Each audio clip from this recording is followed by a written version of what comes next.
Hello বন্ধুরা, কেমন আছো? আশা করি তোমরা সবাই ভালো আছো।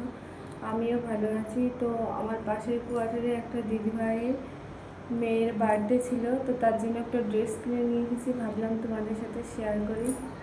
তো চলো দেখা যাক ড্রেসটা কেমন হয়েছে।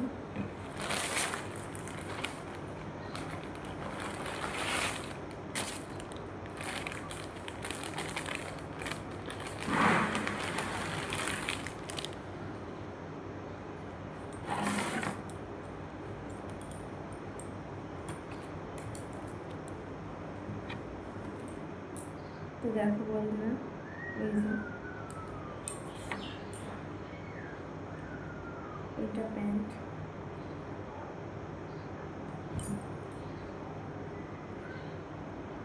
তো কিউটই হয়েছে বন্ধুরা। তোমরা জানিও বন্ধুরা কেমন হয়েছে ড্রেসটা। বাই।